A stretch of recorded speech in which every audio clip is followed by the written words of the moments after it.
lined up today. I'm Julie Vandekamp, Chief Marketing and Operations Officer at Sonar, joined by Malcolm Harris. Hello. Host of What the Truck and part-time host of FreightWaves Today, filling in for Craig today. I'm happy to be here. It's so good to see you on a wonderful Monday here on FreightWaves Today. We got a really, really good show coming up. Yeah, we do. So we took a little break on Friday, but we're back at it this week. We have great guests lined up for the entire week. And as mentioned, we'll be filming live from Las Vegas on Wednesday. So we will be at that 12 Pacific time spot versus noon Eastern.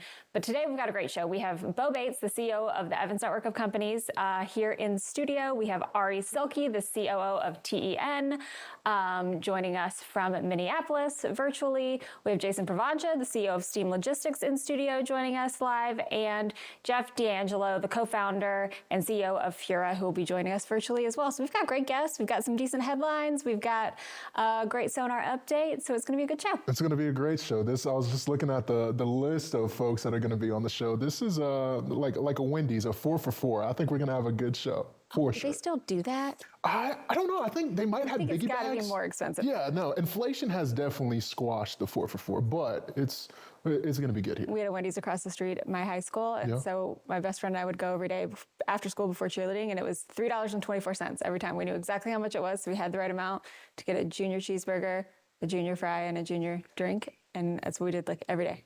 $3.24. Okay. It would be way more now. I'm still a Frosty guy. Do you still enjoy Frosties? You know, I don't so well with the milk, but I think my kids do. Okay, I get that. But I bet, yeah. I mean, they're delicious. They are delicious. How was your weekend? Overall, really good. Had a good Juneteenth. Just hung out with some friends, barbecued some, went on a couple of walks. Nothing too crazy. I really just kind of stayed, and I knew that this is going to be a busy week, obviously, with the things that are happening. But overall, it was a really good week. And watched Spain absolutely go to work, and of course, the United States over Australia as well. So yeah, they're through to the finals, to the next round, not the finals. Listen, if you do not believe in the United States, now is the best time ever in the history of ever to believe in the United States. How was your weekend? It was good. Father's Day was great. Got to see my dad briefly and spent time with my husband and our kids, and it was good. It's awesome. 10 out of 10, just like today's show. All right, with that, we will get to the headlines. Here's your Morning Minute. We kick things off with a major advancement in commercial vehicle safety technology that's targeting mass production across the Class 8 market. Bendix Commercial Vehicle Systems has officially selected AIVA to integrate 4D LiDAR sensors and perception software into its next-generation collision mitigation systems for Class 8 trucks. The collaboration builds on Bendix's Fusion Advanced Driver Assistance System platform, which already operates across most major Class 8 original equipment manufacturers, with roughly 300,000 new Class 8 trucks entering the North American market annually. This program is targeting mass production of one of the first LiDAR-based L2+ driver assistance solutions for commercial vehicles. This marks a strategic shift toward using advanced perception technology in active safety systems, not just higher levels of autonomy. Over in cross-border logistics, Echo Global Logistics is making an aggressive play to dominate the entire United States-Mexico freight corridor. The Chicago-based third-party logistics provider has formally unveiled a new suite of intra-Mexico domestic transportation services, giving shippers a fully integrated supply chain solution spanning both sides of the border.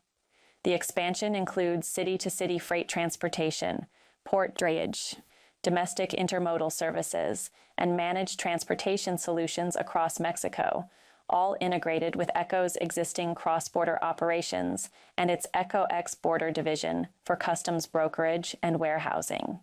While Echo has managed cross-border transportation services for more than a decade, the company significantly expanded its Mexico operations in 2024 by opening locations in Mexico City, Monterrey, and Laredo, Texas, allowing it to capture growing freight movements tied to nearshoring trends and North American manufacturing. Finally, autonomous technology is officially moving beyond pilot programs and into full-scale daily operations at a major logistics hub. DHL has transitioned autonomous vehicles from its Fast Forward Challenge into live daily operations at its Advanced Regional Center in Singapore, partnering with Zelostec to operate fully electric, driverless vehicles for point-to-point transfers between logistics facilities on campus. Employees load up to 3 pallets or 1.5 tons per vehicle and dispatch it via a mobile app with real-time tracking, with the autonomous shuttles operating 24/7 using sensors, mapping, and artificial intelligence to navigate traffic and obstacles.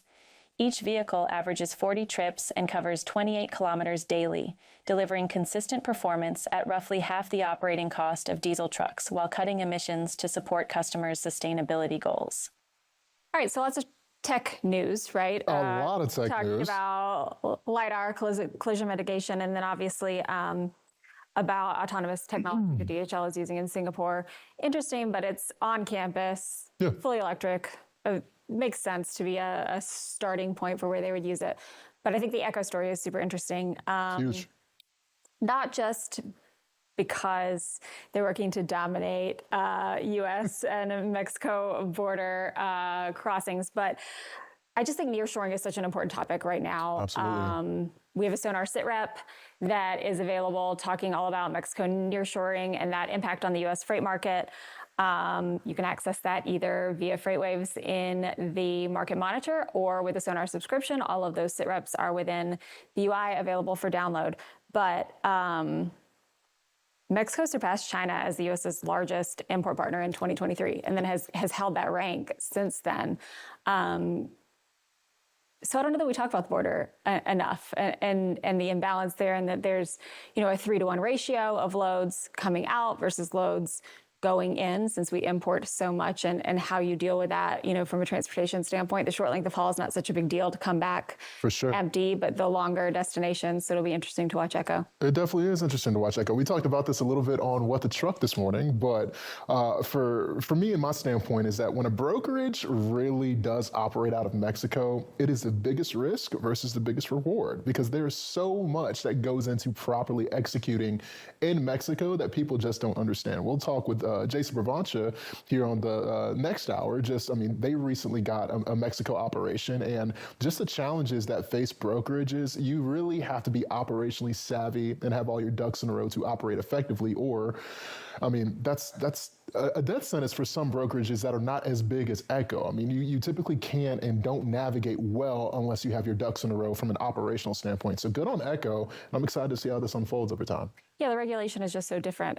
And so much less regulation, right, for carriers. And for sure. And we didn't even talk about the main thing, cargo theft. That is still a huge piece, which NOI reports on day in and day out. When it comes to cross-border, so a lot of moving pieces with this one for sure.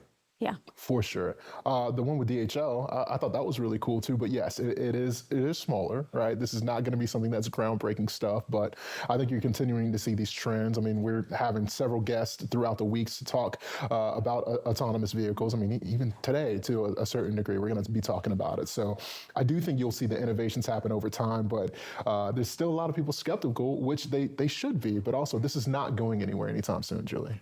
Not on U.S. No way.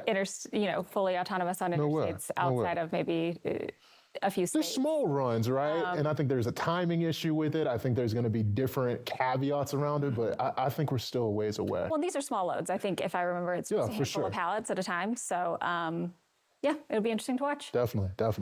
All right, with that, we are going to hear a quick note from one of our sponsors and be right back with Bo Bates. It's National Safety Month, which makes this a great time to ask how your fleet can prevent more accidents.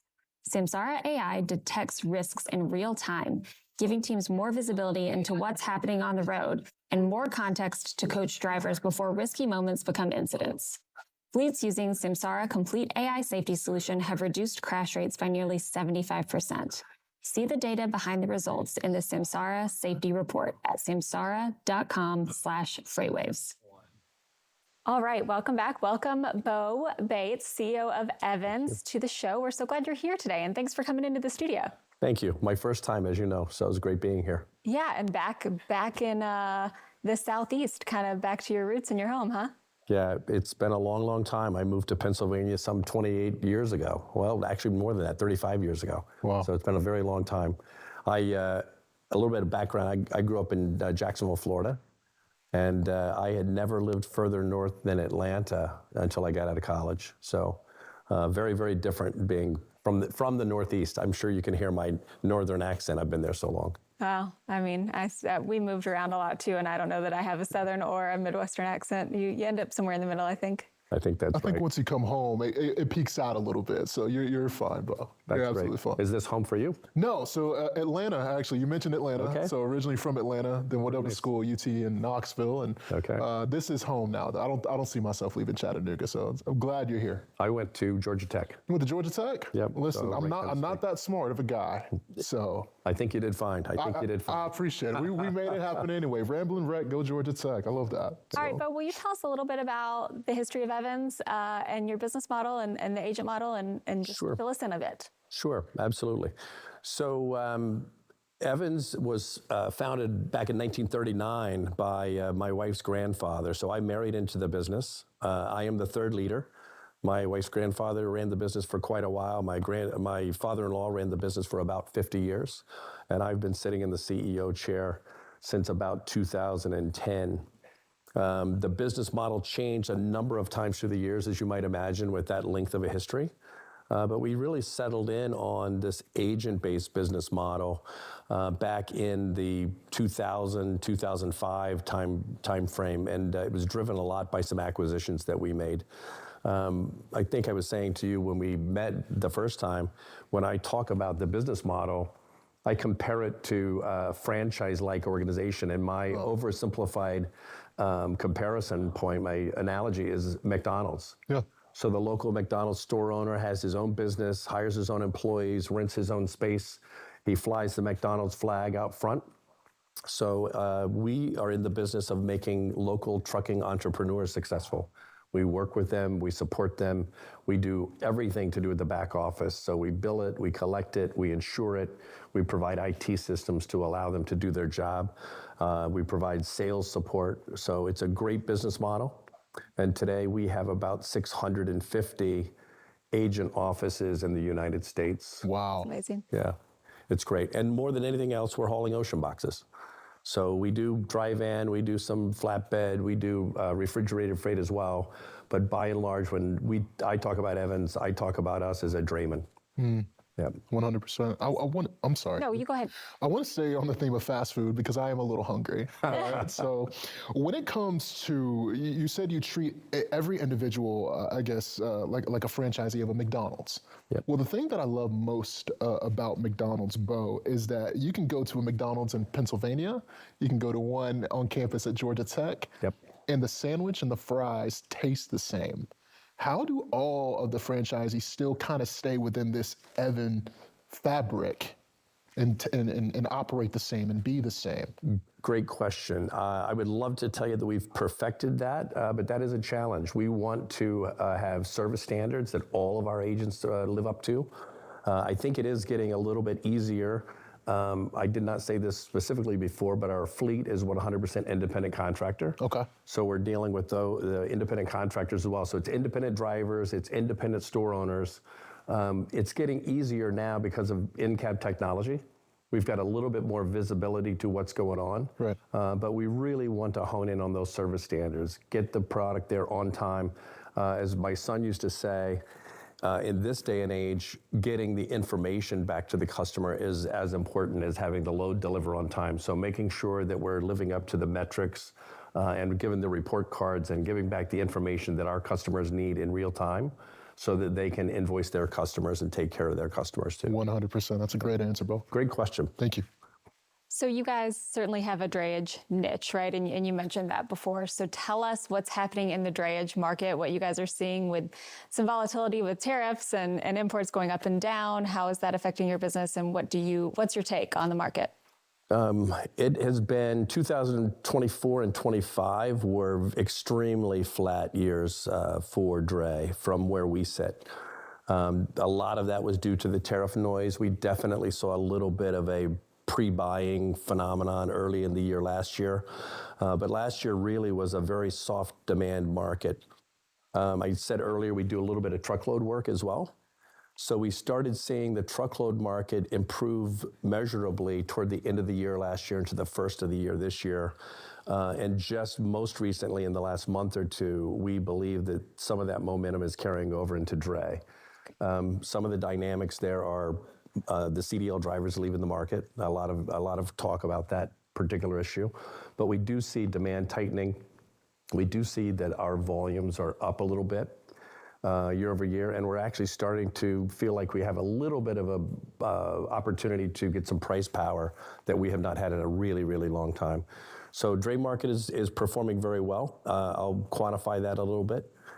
We budgeted for Evans to grow the top line this year 10% based on volume. We had no price assumption in our business model.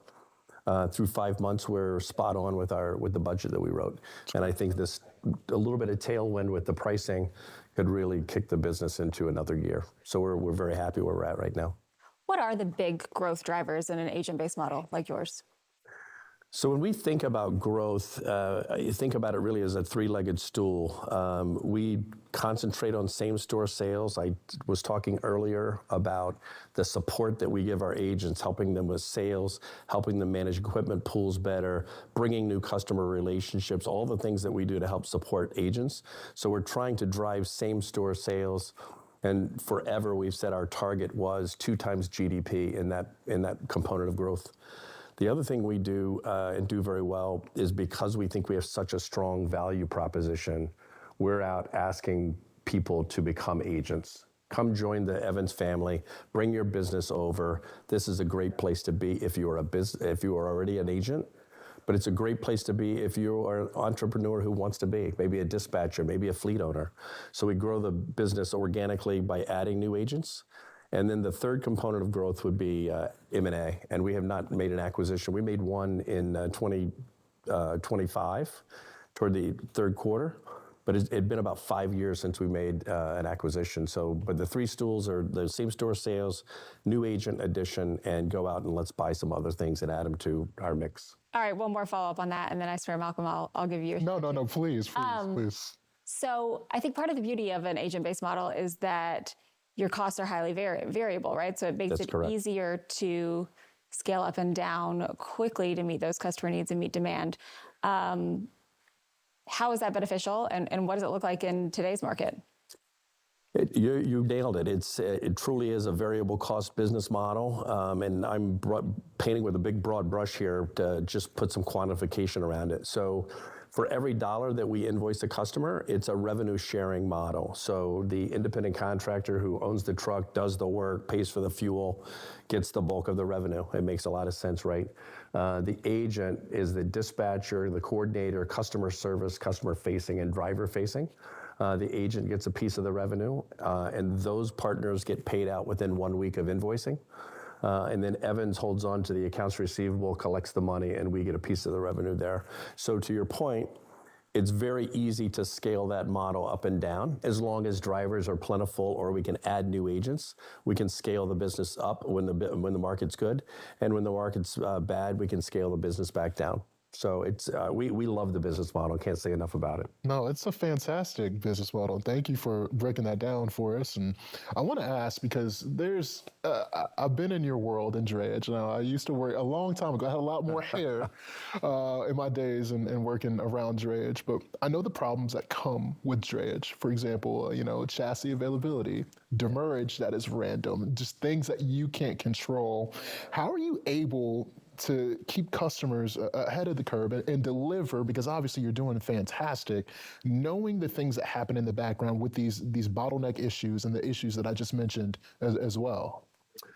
Jen and I were talking a minute ago about the chassis piece of it as an example. Yeah. So we certainly have an entire staff in our corporate office that oversees the chassis. Technology makes it a little bit easier, and we do a lot of things like long-term leasing of chassis as well to make sure that we have a supply even when the market gets a little bit tight.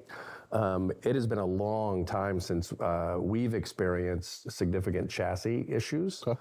And one of the drivers of that might be a macro event. It might be bad weather, it might be labor issue, it might be something like that that's going on in the macro world that really drives that capacity shortage or chassis shortage in a particular market or two. Right. So those things do happen. I think that our agents are experts because they're right there in the local markets. They know the local market way better than our corporate folks do. So they handle it well there, and we provide that support on the back end to make sure that we're recovering those costs from the proper individual when those invoices do inevitably arise at our building. That's fantastic stuff, Bo. I really enjoy it. I could talk to you for 10 hours, so I'm trying to popcorn back to Julie. So when you talk about, we talked about chassis, but in general, ports, intermodal, imports, there are a lot of moving parts there, and there's certainly some bottlenecks. So what do you think is a bottleneck or an issue there that needs to be looked at and fixed that no one is really talking about and that you'd like to shine some light on? The infrastructure in and around the port cities. We grew up on the East Coast, so that's where we started our business. We've expanded into the Gulf and to Houston particularly. We do a lot of rail ramp work on the eastern two-thirds. We're not operating a lot of trucks out in the West Coast. But anyway, in those markets, the ports they're landlocked. There's no more place to expand. And so the congestion in and around the ports, at the gates, at the chassis yards, that to me is one of the biggest challenges that our folks are facing. The ports themselves are doing a great job getting boxes off port and into inland ramp facilities. So that is alleviating some of that pressure at the port. And another initiative that we see are what I'll call a fast gate or fast lanes at the ports. Extended hours is the easy one, right? Leave the gate open a little bit more. But that congestion issue is one that we deal with, and hopefully we will be dealing with this year as the freight market continues to pick up a little bit. Yeah, would love to have that part. Yeah, I was going to say, not a bad problem. Right, would love to have that problem, right? So with the future and everything that's happening in terms of technological and innovation, we just talked about it in our morning minute about autonomous vehicles. How does that look in a dray environment? How does that look? There are a few companies out there now that really are taking a run at that particular issue. How do we get autonomous vehicles in and around ports? I think that is going to be a short haul. How can we get the boxes out of the port for 24 hours a day without drivers? But I think that technology is coming. We currently do not have any ongoing projects, but we're talking to technology providers about the possibility of being a beta tester, particularly in and around the Port of Houston, where we do a lot. That's really cool. I think it's coming, probably not in my career, since I'm getting up there in age, but it's interesting to see our technology folks, particularly our CIO, who is a very forward-thinking lady, talk about that issue and help us investigate the opportunities that are out there for us going forward. It's fantastic. Yeah. So we also talked about nearshoring a bit in the morning minute when we went through the headlines. If you were a shipper and you were trying to build supply chain resiliency or resilience, what are your thoughts on that, nearshoring versus importing otherwise? And then obviously, how does that affect your business? One of the indexes that I take a look at that I probably think is as predictive for our demand on the intermodal side is the ISM, the Purchasing Managers Index. That index has been in a positive zone for like 5 months in a row now. I don't know that I've read this anywhere, but in my mind, I attribute that to some of this nearshoring conversation going on, that we are expecting the manufacturing sector here to pick up and pick up substantially. For us, I think that I always say that we're kind of commodity agnostic. If it can go in a box and we can go to the ramp and pick it up, we really don't care. I kind of think the same thing about nearshoring versus importing. If the manufacturing comes back here, let's say to Mexico, let's say that those boxes are going to come into the United States, a lot of them on trains. We're going to have that drayage opportunity at various rail ramps across the country. So we are a little bit agnostic. And then the other place where we might benefit from that would be 53-foot intermodal. So with the fuel prices, with everything going on now, with more boxes coming back in the United States, a lot of that freight, we certainly believe a good portion of that freight would get on the rail, and it would create opportunities for us to do dray work on both ends of that domestic move. So we think that the nearshoring efforts are going to be a positive for our overall company. It's fantastic. I could ask you questions and learn from you all day, but I've got 2 more topics that I want to make sure we touch on. So you mentioned M&A earlier. What do you think the M&A landscape is like in our industry and transportation right now? Getting better, starting to heat up a little bit is my belief. There have been transactions going on in the last handful of years in the space. Some of them are a little bit more of, I would say, niche players, so maybe it hasn't been quite as broad as it was a few years back. But we're starting to hear a lot more activity. We're having a lot more conversations with folks, whether they're private or even private equity, but we're starting to hear a lot more activity going on. So I think you're going to see the number of deals tick up here in the near term, and we hope to be part of that conversation, obviously. Well, so speaking of that, being privately owned and private equity versus being a public company, what benefits does that provide you? Ooh, that's a great question. Not having worked at a publicly traded company since I was 25 years old, I don't have a great perspective on some of the things that those managers deal with. But I think we have a little bit more flexibility. I think we are able to be a little bit longer term thinking, not having to report our numbers out every single quarter and be as focused on the short term numbers. So I would say the flexibility and being able to be nimble and think long term and really, really think about the investment. For us right now, that's all about our IT. We're spending 2.5 times on an annual basis what we did 3-4 years ago. So we took advantage of this slow freight market to be a time to be reflective and reinvest in the company to set us up for what we certainly hope is the market turn that is just around the corner. So we think we're in a good spot right now. All right. So with that, what's on the horizon? What's the future of Evans? What are you guys looking to accomplish this year and in the coming years? Ooh, I'm going to keep this one real personal. Can I throw the retirement word out there? I know some of my folks are listening, so I say that jokingly for some of my folks on the phone. We would like to see the business double in size over the next 3 to 4 years. We've been effectively flat from a revenue standpoint over the last couple of years. Our high water mark was 2023, and the market corrected pretty rapidly in 23 and into 24. So we'd like to see ourselves get back on that growth engine. And I said it earlier, M&A is certainly one of the stools of that.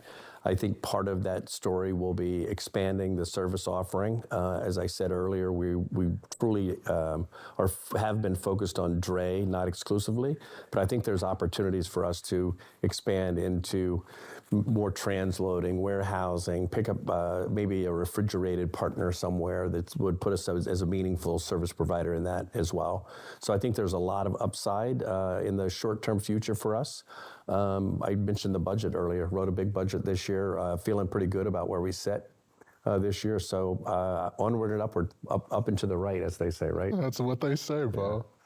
I could ask you a million questions. We have a little bit of time left. If you could go back to 2016, right? What's one thing that you would do differently? Ooh, 2016. Decade ago.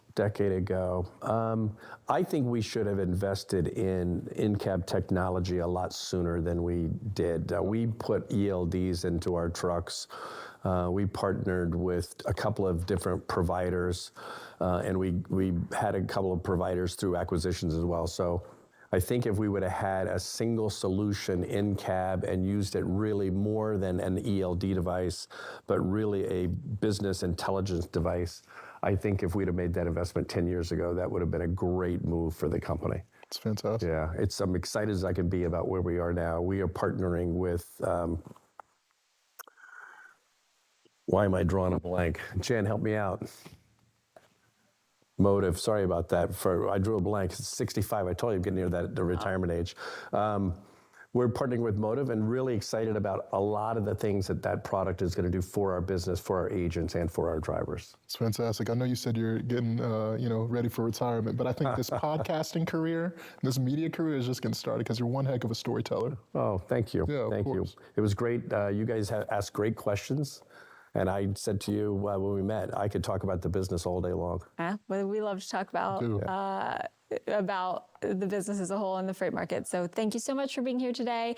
Thanks for coming and being in studio. Hopefully we'll get to talk again soon. With that, we are going to take a quick break and we'll be right back. Race car drivers like NASCAR champion Jesse Love are a lot like commercial drivers, pros.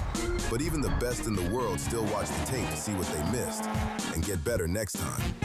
So we created the Samsara driving coach.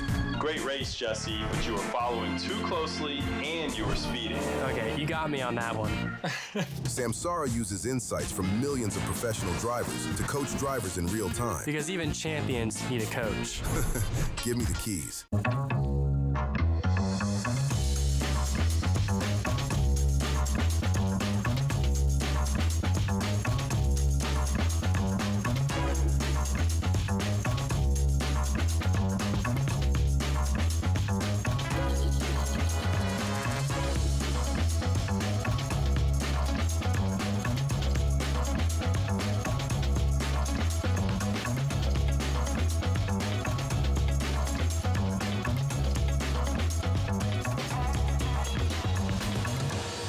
What's the masterclass all about? Well, here's what I'm going to tell you. If you're a driver, you're an owner-operator, you're a fleet owner, whether you're in compliance services, dispatcher, no matter what it is, masterclass is for you. Every 2 weeks, you're going to sit down with me, and we're going to go over certain business topics that are related specifically to your small trucking company operations.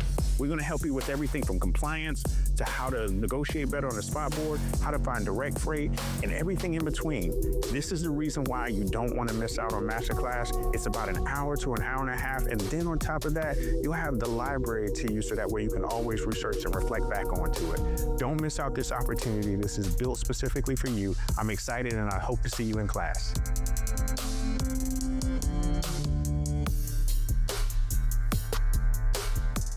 Imagine a world where your freight moves as fast as a digital pulse. What if your visibility didn't just tell you where a truck was, but exactly where it needed to be 48 hours from now? Think of a logistics network that corrects its own mistakes before they cost you a single dime. What if your supply chain could think for itself? Imagine AI agents negotiating rates in milliseconds, predictive models that solve labor shortages before they even happen. This isn't science fiction, it's the agenda. On July 15th at the historic Old Post Office in Chicago, FreightWaves presents the Supply Chain AI Symposium. We are defining in real time how AI is embedded into every mile, every warehouse, and every handshake. Because in 2026, the future isn't just coming, it's already negotiating. The FreightWaves Supply Chain AI Symposium. Secure your spot now. And welcome back to FreightWaves Today. That was an awesome segment with Bo. Yeah. And fantastic. I, of course, am invested a little bit. So full disclosure, Jen, who he was referring to off camera, is the VP of Agent Relations. I don't know her title. Anyway, she's my older sister. So she was here in the studio watching from the wings and supporting Bo as well. So that was fun for me. This is fantastic. You did a great job, by the way. That was an awesome interview. I will say this is today's episode is really special. You have the relation, obviously, coming up with Jason. Excited for that one. We got some stuff before Jason, but this is just a really good quality content day here at FreightWaves Today. Yeah, it is. It's great. It is. Well, with that, we still have some content to get into. Earlier today, Craig, he took a deep dive into sonar data. Let's take a look.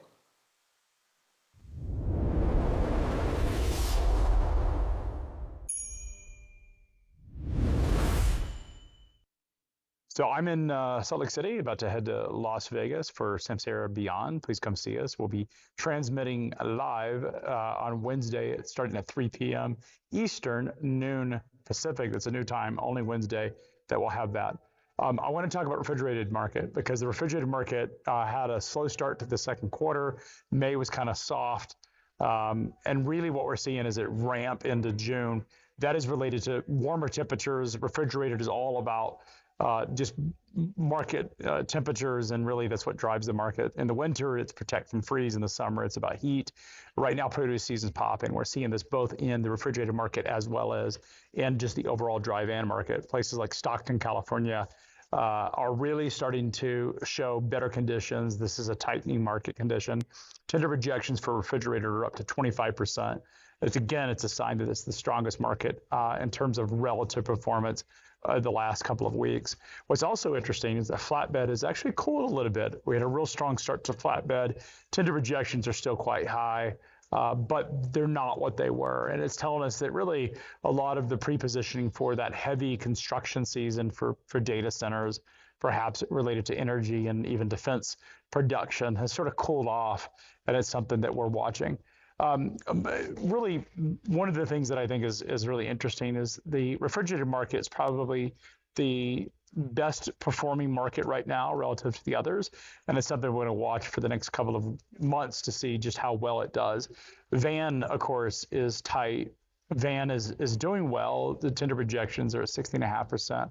Headed in July 4th weekend, we expect that to pop. We're going to be watching it this week. Next Friday is July 4th weekend, so this will be something that we should start to expect, at least by midweek, conditions will be tighter. There's an article in Trains Magazine that I want to talk about, and it was written by our editor, Bill Stevens. Bill Stevens is on the show every single Wednesday when we do the rail reports. But one of the things that I really was interesting was the conversation around Amazon's expansion of their supply chain and freight operations, and specifically related to intermodal. And in the article, Bill talks about the fact that Amazon could be a competitive threat to the intermodal competitors like J.B. Hunt and Hub Group and others as it enters the market and really starts to take share. My view is a little bit more nuanced than that. I actually think Amazon will pick up intermodal volume, but I think it won't take share from the other intermodal operators. I think it will end up increasing the overall pie available for the other intermodal operators. Simply because Amazon has such a large scale, such a large presence. They have a lot of ambitions. They're spending a lot of money to build out their sales force. And they reach a little bit more down market than some of the other large intermodal players. So it's actually going to open up intermodal operations, perhaps to shippers that haven't experienced it before. And it will take some of the long haul freight demand from the truckload operators. It will shift freight that was previously going by truck into the intermodal operations of Amazon, and ultimately it makes that business more competitive. And as companies like Amazon ramp up more intermodal and shippers really experience intermodal, then they're more likely to stay after they realize that the service is pretty good. Really, intermodal is a product where shippers have to discover that the service is pretty good. And once they discover it, they start to really plan it into their operations as sort of a permanent fixture. And I think that's exactly what we'll see. So I don't think this is really an issue of taking significant share from the other intermodal operators. I think Amazon will grow the broader pie, and that will be a real positive development for intermodal operations overall. All right. What a good update from Craig. A couple things that I think are interesting to talk about. Obviously, refrigerated market continuing to ramp up makes sense. Produce season, and it's getting hot. So those things have to remain cold. Oh, yeah. I see what you, I was like a pun like you. I see what you did there. You are fantastic. So glad you're rubbing off on me. Keep cooking. If we could show the haul map, it's clear that it's produce to me. Yeah. He mentioned Stockton, but even when Max was here last week, I don't know, whatever day that was, we were talking about how Southern Alabama had been hot. And he's like, that's so weird. That was never a market that was hot when I was doing it. And it's got to be produce, right? Berries and those sorts of things coming out of Southern 100%. Alabama. So we're absolutely seeing that happen while flatbed is cooling a bit. Again, very relative. I mean, the tender rejection rate for flatbed is still incredibly high. Yes. It's just not spiking the way it was a couple of weeks ago. It remains significantly higher than earlier in the year. Van's still tight. We're still seeing 16.5% tender rejections. But I want your take on this Trains article, and if you think the Amazon expansion will take business from intermodal, or if you think it will actually take business from van. I think it's going to do, and I don't want to, this is such a cop-out, but a mixture of both. Yeah. It really is going to be a mixture of both, because the nature of the beast with Amazon, you're naturally going to see, I guess, a leak of business on both ends. If I just had to guesstimate right now, just because of the infrastructure, van is definitely going to see more just because of the presence of Amazon. That's my thoughts. Yeah, and I think that once people make that, and Craig alluded to it, once they make that initial shift to intermodal and then they're comfortable with the schedule, if they've already changed their schedule to meet, the cut times for the rail or to add a day transit or whatever they need to do, they've already done the work to do it. And, and if it's giving good service and shows price savings. Once they've done the work to do it, they'll stay. Absolutely. And intermodal is so niche. And there really does, again, like we were talking about with Mexico earlier with the Morning Minute, there has to be an emphasis on this and a process that's just not as easy as van to replicate. So that's something to definitely think about there as well, Julie. For sure. Yeah. All right. So we are going to hear from our sponsor, Highway, and about a fraud story. Let's do it. A sophisticated cargo theft scheme is raising new alarms about freight security. Hackers allegedly hijacked a Walmart-bound shipment worth $1.7 million from a Massachusetts shipper. More than 103,000 units of condoms and lubricant were the commodity. Here's how it worked. Criminals phished a legitimate carrier, stole its credentials and systems access, then impersonated that carrier to secure the load. They hired real independent drivers who showed up with the correct paperwork, loaded the freight, and redirected the trucks to a warehouse in the Bronx. The drivers were paid. The products have not been recovered. The FBI says an arrest has been made and calls cyber-enabled cargo theft a growing industry threat. Food and beverage theft alone jumped 47% in 2025. The shipper has since overhauled its verification process and says it intentionally slowed down its shipping operation because urgency, they say, is exactly what criminals count on. All right. And with that, we are going to take a quick break and we'll be right back with Ari Silky. Race car drivers like NASCAR champion Jesse Love are a lot like commercial drivers, pros. But even the best in the world still watch the tape to see what they missed and get better next time. So we created the Samsara driving coach. Great race, Jesse, but you were following too closely and you were speeding. Okay, you got me on that one. Samsara uses insights from millions of professional drivers to coach drivers in real time. Because even champions need a coach. Give me the keys.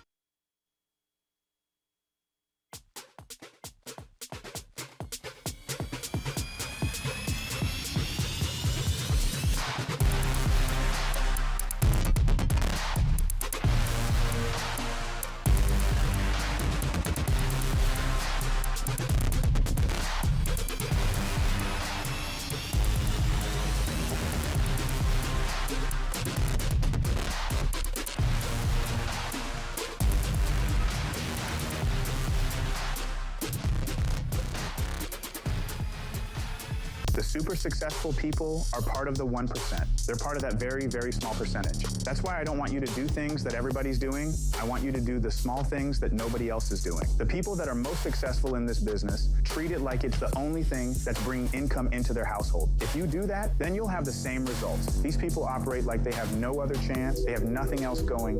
This is the only breadwinner that they have in play. I'm Adam Wingfield, and this is the FreightWaves Playbook. Become part of the 1%. Sign up for FreightWaves Playbook today.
Welcome back to FreightWaves Today. We've had an awesome show thus far. It's been some great conversations, and we have one coming up right now because trailer leasing is at an inflection point.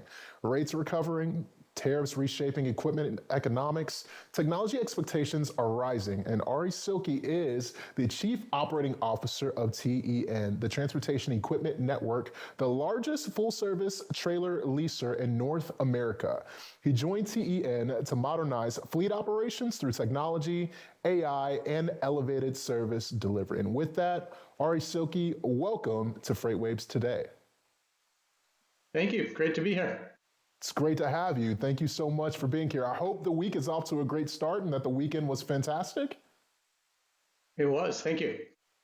Absolutely. So for viewers who don't know you, walk us through who you are, what you do at TEN, and why does it matter so much? Yeah, so I'm the Chief Operating Officer of Transportation Equipment Network, or TEN. I've just joined the company this month, so only a few weeks into the role, but super excited about where this business is going and where we can take it in the future. So as you mentioned, the largest full-service trailer leasing company in North America. We have north of 80,000 trailers under management.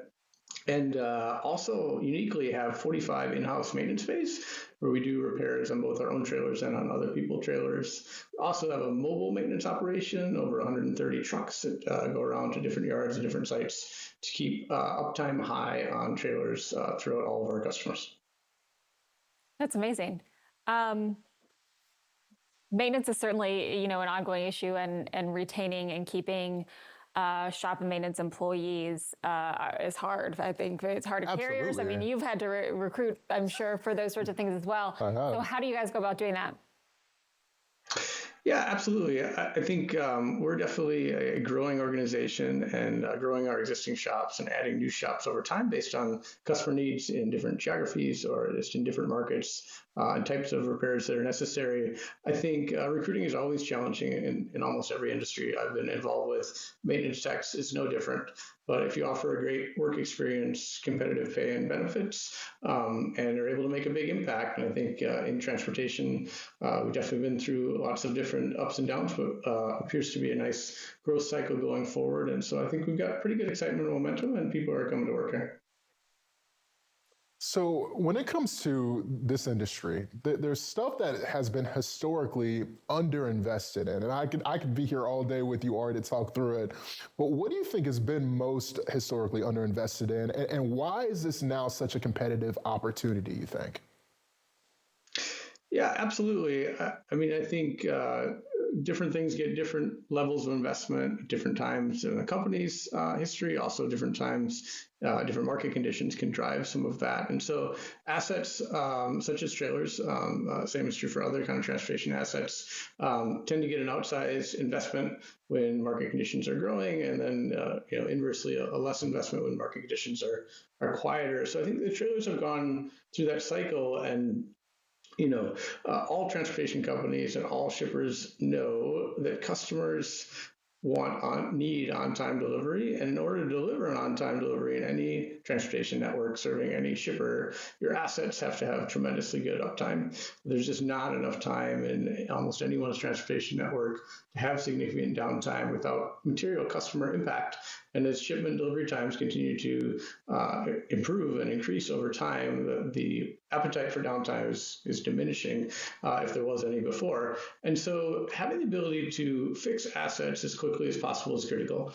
There's no, quote, silver bullet to prevent a flat tire from happening. There's things you can do to mitigate it, but equipment breakdowns will happen even on the newest fleets. But making sure that you can respond to them, that you have a fleet that has fantastic maintenance records, even more than maybe required by the federal government, as well as the ability to quickly react when a maintenance event happens to get assets back on the road quickly and serve customers and ensure on-time delivery is really important. And investing in that fleet is critical, I think, for any transportation network. And part of TEN's role is to provide a leading edge fleet that can deliver on that promise statement. So really a lot of that and maximizing uptime boils down to operational excellence. What does that mean to you? Yes. To me, that means every trailer, every load, every day delivers on that promise and that value proposition, that they are being delivered to the customer in pristine condition, that they are getting the maintenance that they need throughout their life cycle, and that it's being put in the right use case, whether it's a dry van or refrigerated. We also have flatbed trailers. We have part of our fleet is a very new fleet designed for heavy mileage over the road. Part of our fleet is an older fleet designed for storage that you may have in your yard. And so putting the right asset in the right condition in the hands of the customer that needs it for that use case is our job at TEN. And that's kind of our promise and value proposition to the customer to serve on their needs of their downstream customers. Ari, it's been a hard and challenging last few years for a lot of organizations within supply chain. And, with this, quote unquote, there's been a freight recession. Now, how does this shape what you're currently building right now at 10, given everything that we've just been through? Yeah, no, absolutely. Changes in market dynamics are not new. They're going to shift up and down. And I think components of the value proposition downstream, such as assets, can help companies, carriers, and shippers work through those market dynamics. And so, private fleets will often have a hard decision whether they should buy, rent, or lease a particular asset, including the trailer component of it. Our one of our roles to play is to be that a trailer leasing company that can give the asset to the transportation company, serving the shipper in a cost-effective way that allows them not to tie up a tremendous amount of their own capital and still have a business model that works for them. And so we are a well-capitalized company. We're able to provide products and assets at competitive costs, able to bring in new assets to our fleet to serve all the needs of our customers, and we can take some of that burden actually away from the carrier that would previously, in an industry situation, maybe of deploying capex to serve that need. And so, especially as market conditions change and there can be a growth in the market coming forward, the ability to scale quickly and put those assets put in place, perhaps ahead of deploying capital, can be a really interesting play to rent or lease with a company like 10. So speaking of renting or leasing, tariffs obviously have had a big impact on the equipment market and trailers as a whole. We did a story in the last couple of weeks about the request for duties to be charged on incoming partially or completed trailers versus those manufactured in the U.S. So how does that change the buy versus lease decision, and how does your organization play into that? Yeah, no, great question. I think obviously plenty of moving dynamics in that space, but the higher the total cost of the trailer, regardless of the reason why, whether it's the price of steel or tariffs or other components of that, the harder it becomes for the smaller and even mid-size transportation providers to kind of stomach that, which again can limit growth. If you're not able to get enough assets, you're not able to take the growth of the loads that maybe your customers, your shippers are asking you for, and therefore you don't grow as much. And I think we have a really competitive offering, whether it's a short-term rental that we want to utilize one of our trailer assets for, or more of a long-term lease play where we're taking the burden of that capital by procuring that asset or borrowing you, leasing you, renting one of our assets that allows you to take the capital that you have and invest in other parts of your business. So I think many companies, both large and small, have found that to be a really beneficial business model, and one we continue to expand and grow and provide different types of operations and offerings to customers based on their needs. Now, Ari, this is an ever-changing landscape, and I'd like for you to answer this one because technology expectations, of course, are rising fast all across the board, whether internally, externally. My question is, what should fleet operators actually be demanding from a leasing partner right now? Yeah, this one I'm happy to answer, and I feel strongly about it. I think what we're seeing in the transportation industry is the beginnings of a shift from what I would call a reactive use of technology and maintenance spends shifting to a proactive one. So what I mean by that, I think general tracking of assets in the transportation industry is pretty ubiquitous. It's pretty wide scale. Meaning you know where your trailers are and you can locate them if you need to.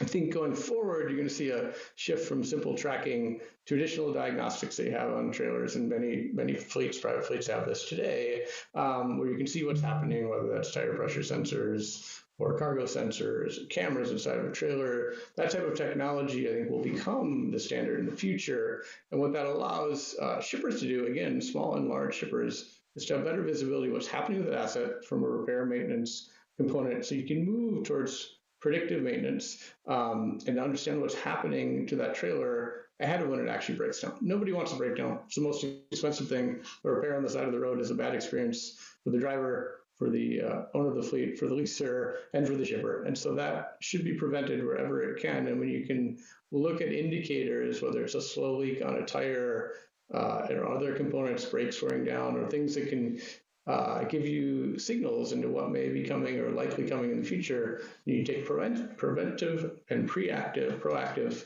movements against those activities.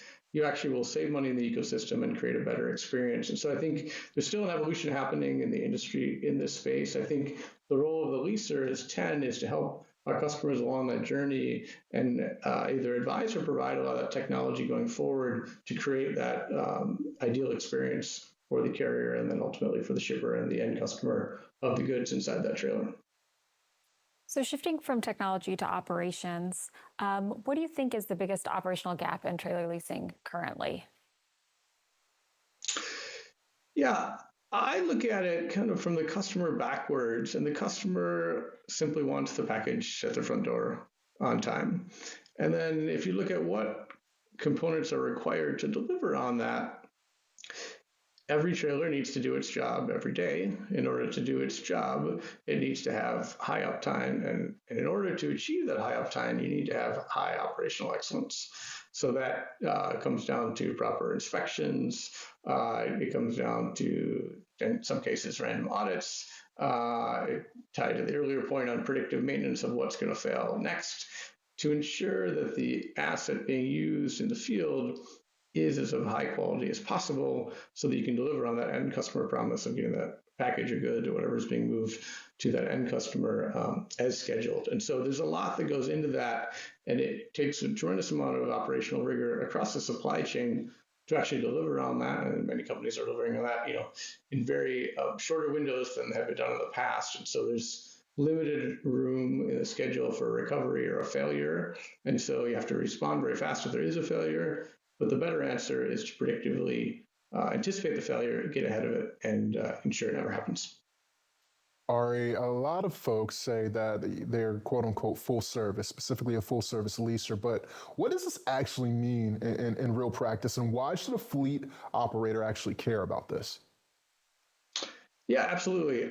There's multiple different models you can use in kind of the rent and lease space.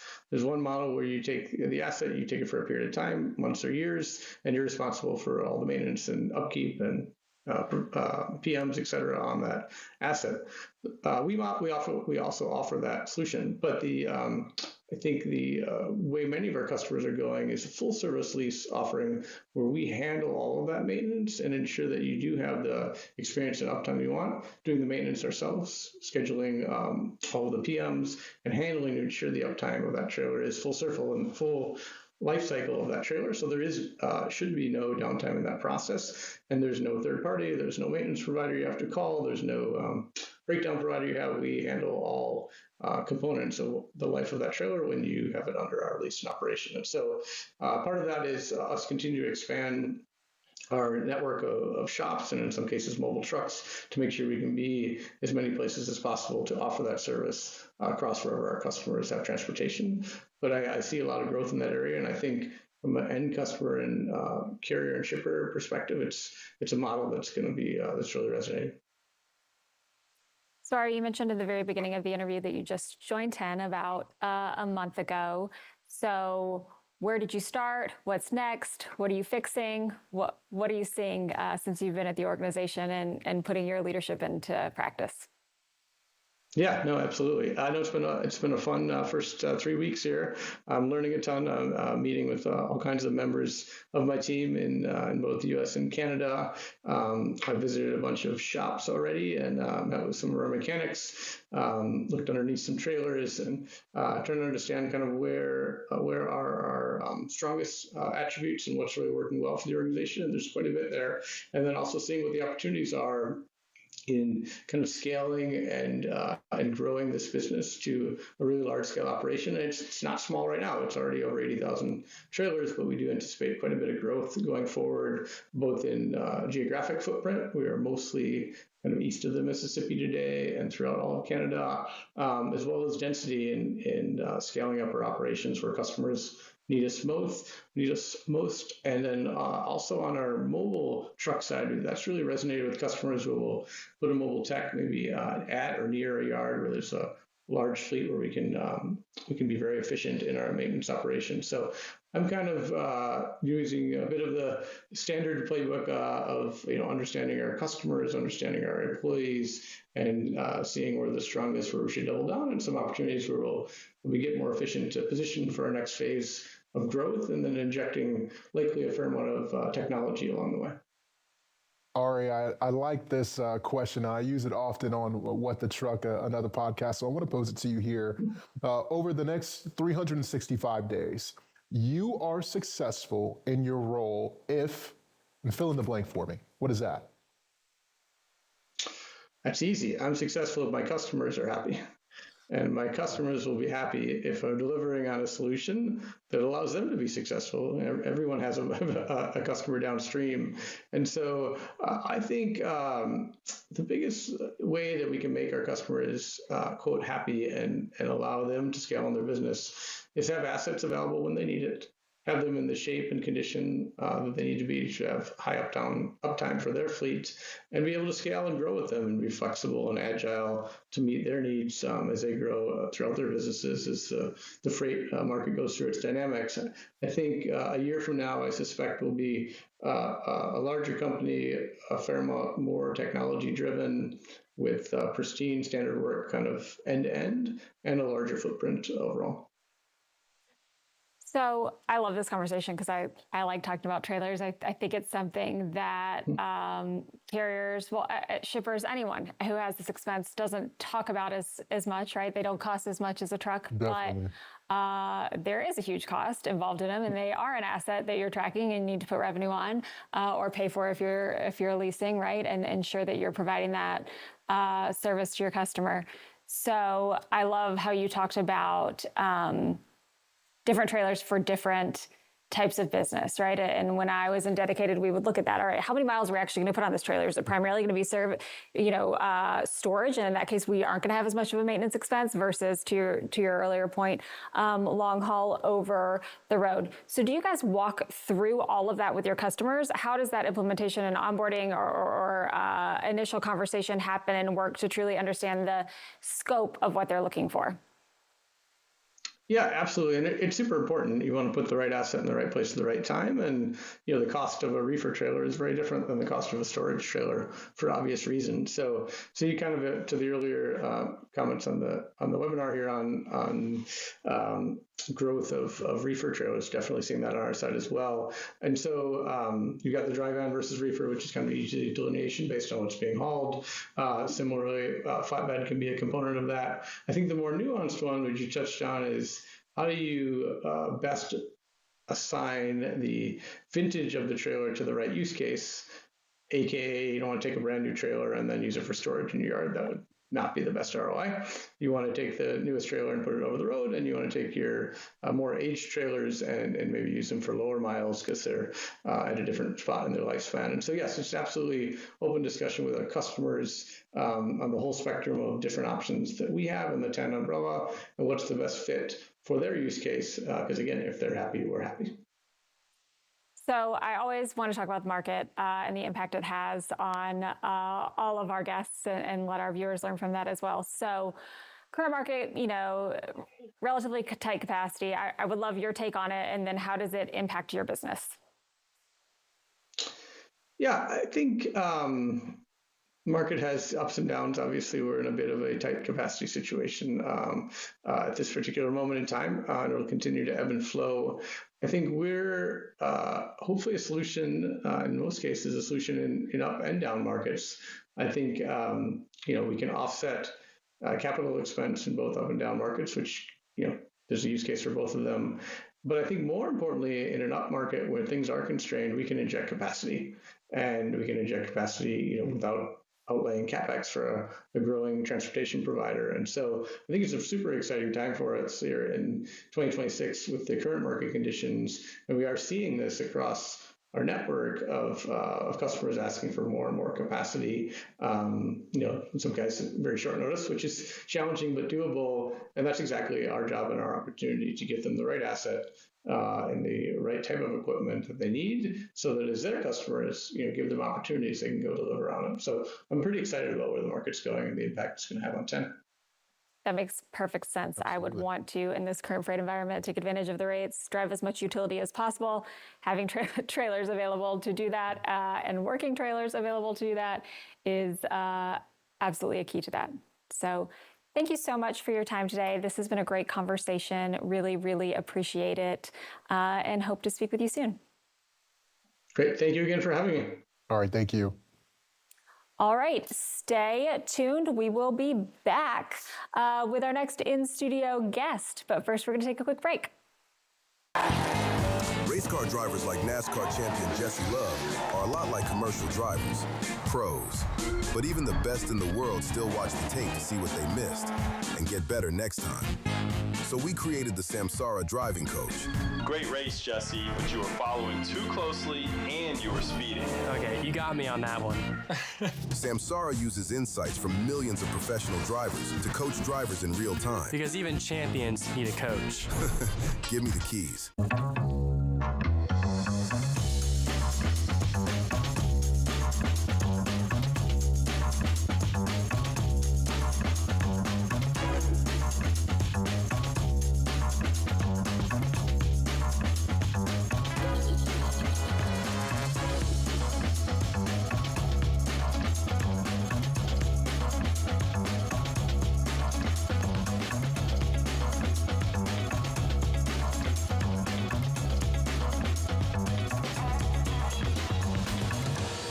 What's the masterclass all about? Well, here's what I'm going to tell you. If you're a driver, you're an owner-operator, you're a fleet owner, whether you're in compliance services, dispatcher, no matter what it is, masterclass is for you. Every 2 weeks, you're going to sit down with me and we're going to go over certain business topics that are related specifically to your small trucking company operations. We're going to help you with everything from compliance to how to negotiate better on the spot board, how to find direct freight, and everything in between. This is the reason why you don't want to miss out on masterclass. It's about an hour to an hour and a half, and then on top of that, you'll have the library to you so that way you can always research and reflect back onto it. Don't miss out this opportunity. This is built specifically for you. I'm excited and I hope to see you in class.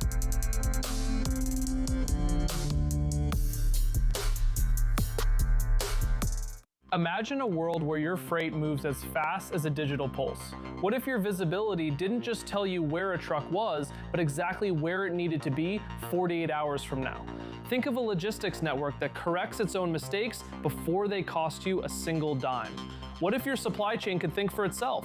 Imagine AI agents negotiating rates in milliseconds, predictive models that solve labor shortages before they even happen.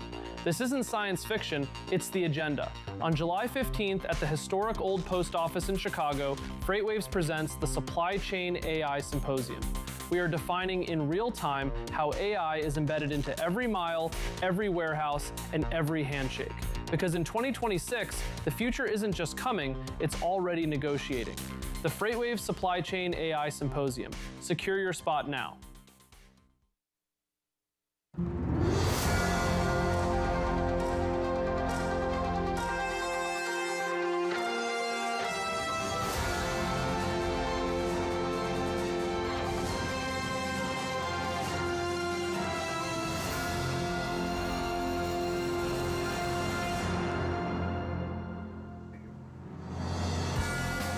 Welcome back.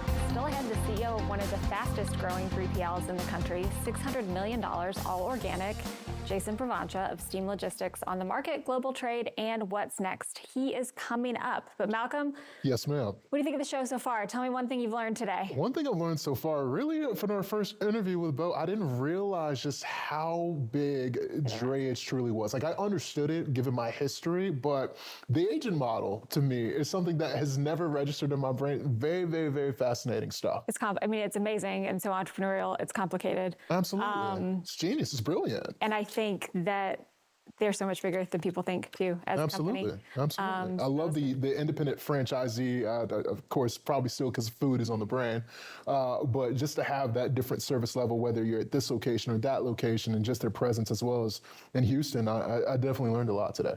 What about yourself? I mean, I always learn a lot from our guests, but this morning when I was reading about nearshoring prior to hearing about the Echo and the Morning Minutes, I learned a new sonar ticker that I didn't know was out there, which I'm embarrassed to say, but also kind of excited about. There's a Mexico to U.S. contract truckload volume ticker. Okay. And I didn't know it. mexvol.mex.usa. Or Nice. no, mexvol.mex.usa. Okay. So and you can track the volume. And then you can also do it the other way too, And you right? can You can flip track the US. volume going back and forth. I don't know how I didn't know that was there, but now I do. Listen, we Blue to Blue, we got a lot going on. There's a lot going on within Sonar, and that's a gift of our technology and what we're able to do here at FreightWaves. It absolutely is. Yeah. Anyway, so I love that. And then it made me think about looking at Laredo truckload, like using our other tickers market specific too. So I don't know, something that just clicked today that somehow didn't. See, even we're learning on the job, and that's okay. That's okay. I learn every day. We learn every day. For sure. All right, we are going to hear from our sponsor, Loves, and then we'll be right back with Jason.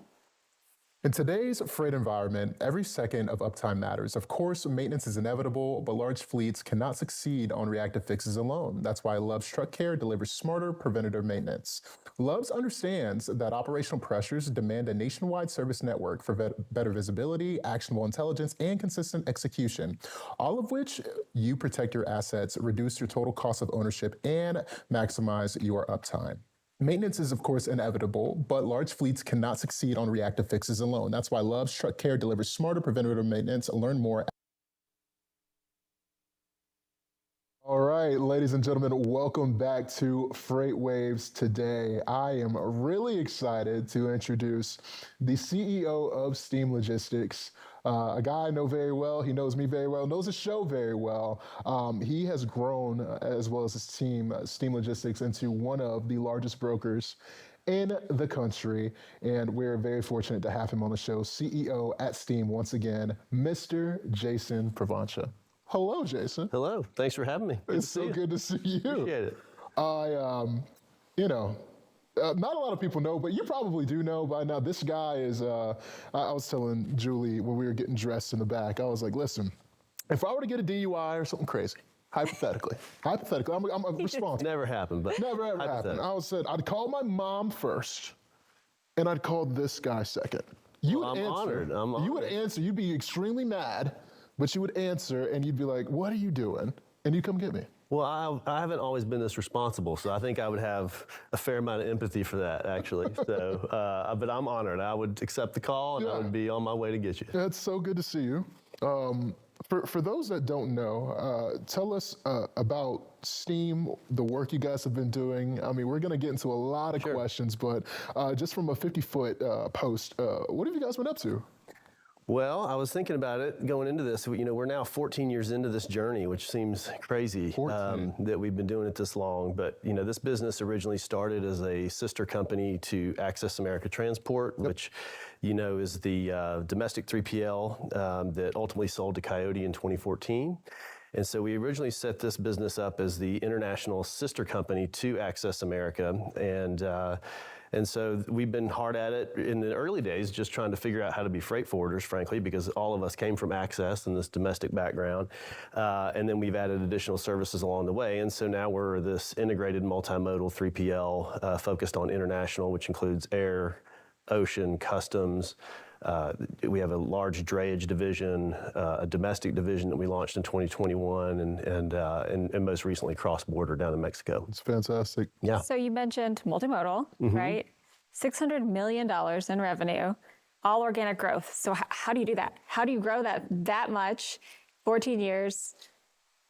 Yeah, it was in our DNA from the start. Access America grew that way, and since that was where we kind of grew up, we took the same approach. And so, the big thing with organic growth is you just have to be really disciplined around priorities because you don't have outside capital that you can lean on, and so you have to try to make smart bets with the limited capital that you do have, and hopefully those bets pay off and create more capital to make more bets. And along the way, you have to also be willing to recognize when you've made a bad bet and back up and kind of reapproach it. So. I can talk to this guy. I want you to get as many questions in because I'm laser focused, but All right, so we talked about international, all the different things you guys do. Dray, multimodal, intermodal, customs, air, all of those things under one roof. So what does a shipper really get from you when they work with you? And then how do you manage the complexity of all of those different things? Yeah, I think what we offer is we offer a strategic partnership that can really align across most of the supply chain, as opposed to being a one-dimensional broker or freight forwarder. And because we built the business organically, we've really been able to avoid a lot of the silos that sometimes pop up when you're growing by acquisition or other ways. And so, if you think about what we can do, we can pick up a container in China, we can bring it to a port in China, put it on an ocean vessel, bring it to a U.S. port, clear customs, pick up the container and dray it to a warehouse, translate it into a dry van, and then deliver it to its final destination. And so I think that really has helped us to really separate from the thousands and thousands of brokers and freight forwarders out there.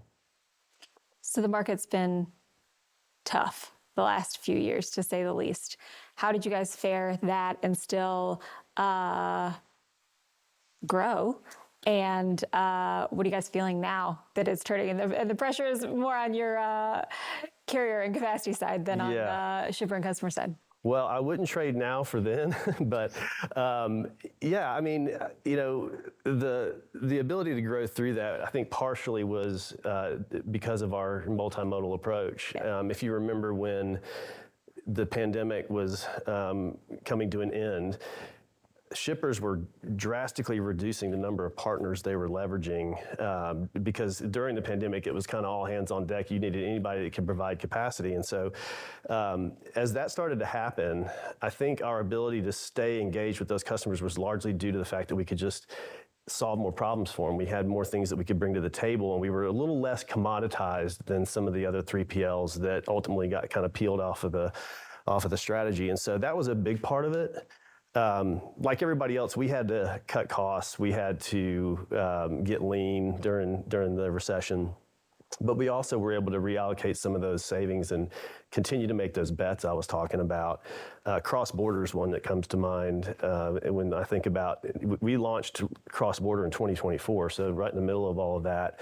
And we didn't have a whole lot of capital to throw at it, but we had enough to get it going. And now 2026, you look up and it's doing very well. And we're literally opening an office in Monterey as we speak. And so we think that business, while still a small percentage of our overall revenue, has a ton of potential and it's growing really quickly. So since you brought up cross-border, do you have thoughts on the headline on Echo today, wanting to dominate the cross-border? Well, yeah, I did see the headline. I didn't dig too deep. I think Doug Wagner is an amazing guy, and I think he's building an amazing business. So I think they're probably making a really smart bet for themselves, and we will look forward to competing with them. So classy. Good for So you. classy. He always takes the high. I'm not going to trash Doug Wagner. No, there's nothing negative to say. I just was. No, I think Echo's a great business. Thank you.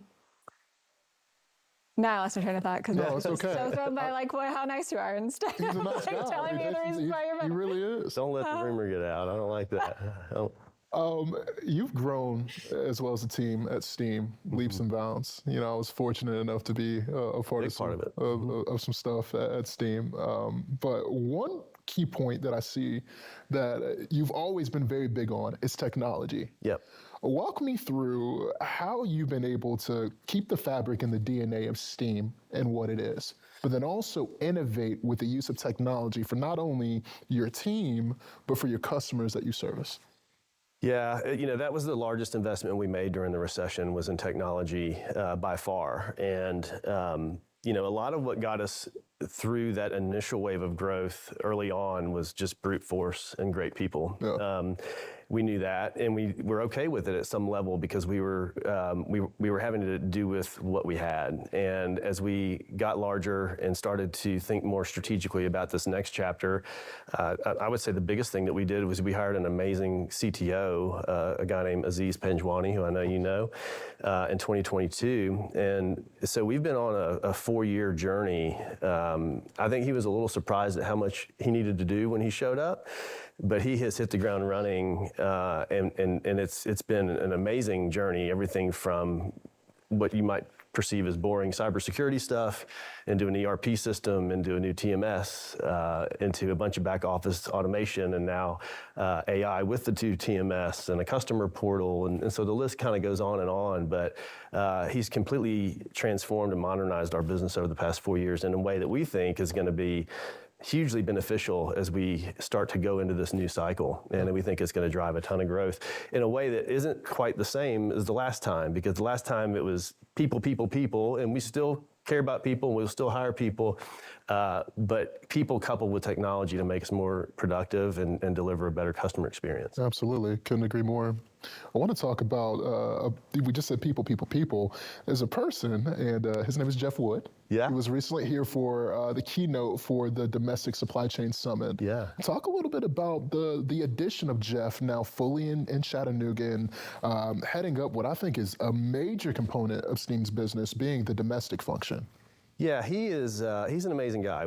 I've known Jeff since 2012 at Access America, and he was in our Minneapolis office. I was a kind of an outside sales guy, and so I was traveling all around, and he and I collaborated on a lot of customers together, big enterprise customers, and I liked him from the start. I've always had a high opinion of him. After the sale to Coyote, we all kind of scattered a little bit, and he went off and did some great things, and I ended up at Steam, and ultimately we got him to come back a few years ago, and he quickly built the Minneapolis branch for Steam. Yeah.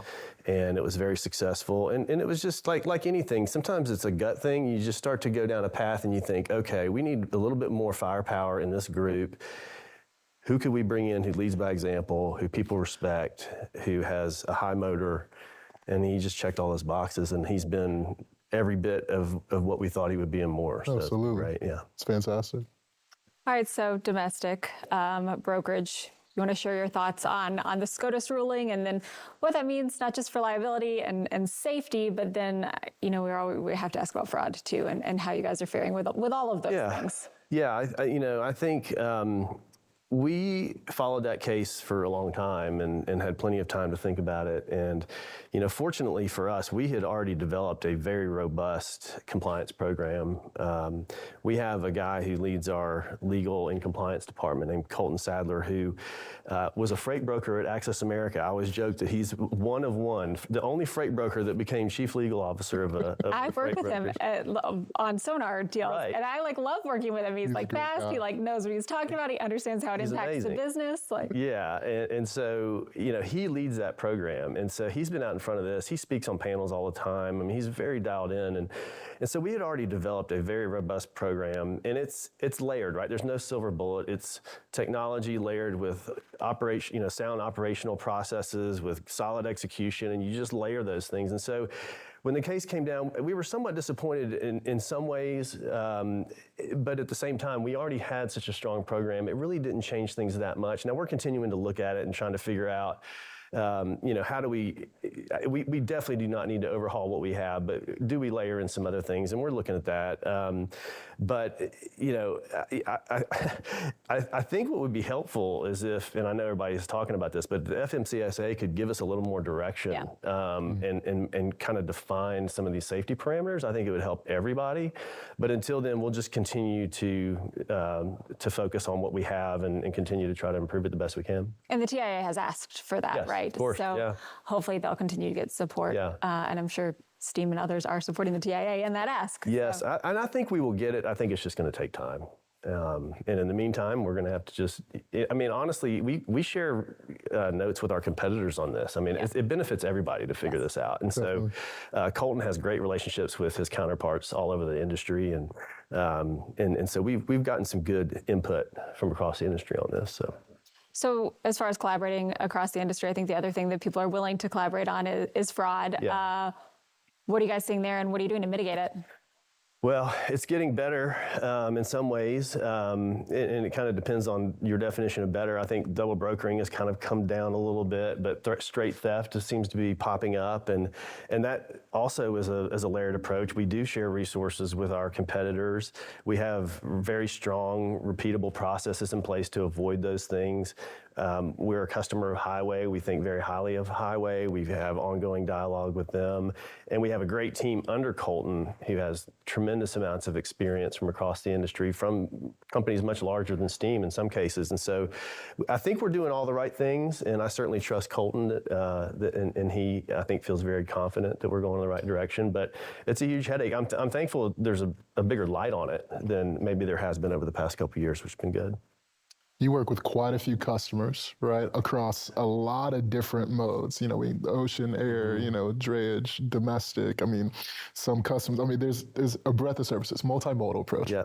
How are you able to get information that is happening? I mean, for example, with the Strait of Hormuz opening back up, and for example, the SCOTUS ruling. There's so many things coming from a news standpoint. How are you able just to get this into your customers' hands and keep them one step ahead, given just how vast your service offering is? Well, we're doing a lot more consulting than we've ever done before. Yeah. And a lot of that has to do with all the geopolitical turmoil and the tariffs and some of the trade compliance issues that have popped up, certainly the ocean market disruptions with the Red Sea, as you mentioned. And so more than ever, there were times in our past where, there's always been disruption at some level. Of course. But customers in more normalized times, they kind of have things squared away, and they're asking you to execute a lot more than they're asking you to dig into their business. But that's really changed over the past couple of years, and we're finding ourselves doing more and more of that. I think our customs team is a good example of it, because with everything that's happening with tariffs and, starting last year, the duties were changing weekly, it felt like. Yeah. And so in some ways, it was a really cool opportunity for our customs team to shine, and they did, because often I think they've been sort of relegated to the back room, so to speak, and they've done amazing work in helping our customers navigate this. And I feel for those customers, because they have a broad range of responsibilities at work, and trade compliance may not be all of it. And so, we're in a good position in that we get to do it across multiple verticals. We're, doing it across multiple countries, so we should be able to deliver that kind of consultative approach. But I would say that's the biggest thing. It's fantastic. Julie, do you have anything? I mean, what's your take on the market for the rest of this year? The rest of this quarter, Yeah. the rest of this year, and This into next year. Yeah. I'm thrilled that we're finally coming out of this 4 years of darkness, so to speak. I wonder what would have happened if some of the capacity crunch. So some of the things that were happening with ELP and some of the things that have driven the capacity out of the market. I really wonder what that would have looked like if it would have been ongoing. I think the recession would have been a typical 18 to 24 month type of thing, and not 48 or whatever it was. So I'm glad that's behind us. We are moving in a great direction. I would just say I'm cautiously optimistic about the future. I think this capacity rationalization that has occurred has been structurally very good. I think the industrial economy is doing very well. I'm excited about participating in that, honestly. The thing I worry about right now is consumers, and I think that's the open question. I hope when this Iran situation hopefully continues to move towards peace, then we can put some added focus on the domestic agenda and see if we can get the consumer going again. Yeah, I think that, yes, the ongoing peace talks with Iran or what seem to be ongoing and changing every day, every moment. And then fuel prices, reducing it or getting, which means gas prices, hopefully will provide more positive sentiment from consumers. And then I guess we'll see. Is today the 27th? Prime Day and all of those things are happening this week. So we'll see if people are buying things, I guess. And that'll be a big indicator of this week as well. So current environment, we are seeing a lot of merger and acquisition. Yep.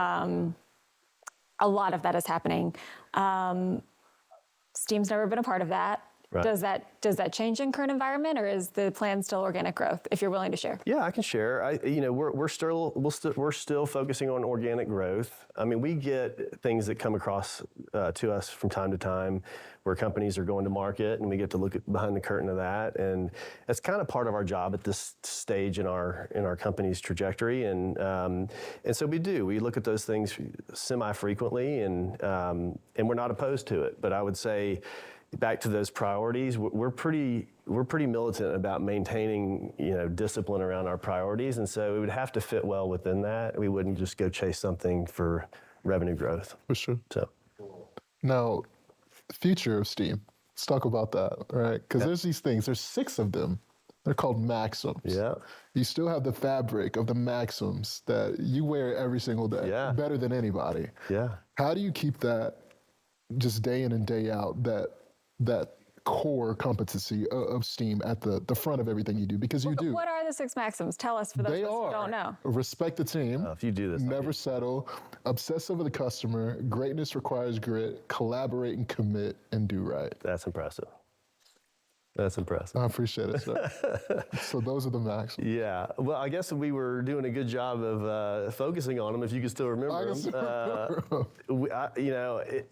It's just part of the culture, and culture is a living, breathing thing that you have to care for, and you can't just throw the words on the wall and expect them to magically show up in people's lives. So you have to talk about these things. Sure. And as you know, I send an email to the whole company every day. Every day. And many times that's being woven into some of that messaging, and it's meant to just be kind of a update, but also a positive look at like where the business is going, and so that's important. And one thing we've added since you left is we have, I don't think you were there when we did this, we have challenge coins. So I was not here for this. You're familiar with challenge coins. Okay, so challenge coins, they give them, they're very popular in the military and in the police and places like that, where they'll give a commemorative coin to somebody for a job well done. It's just, kind of a nice way to recognize people. So we created a challenge coin for each Maxim. Nice. And then quarterly we do these nominations, and people get to nominate people for living into one of those 6 Maxims or more. And then we hold a ceremony and hand them out, and we live stream it to all of our offices. And we try to make it a big deal, because that's the kind of stuff that people need to be highlighted for when they're really living into your culture.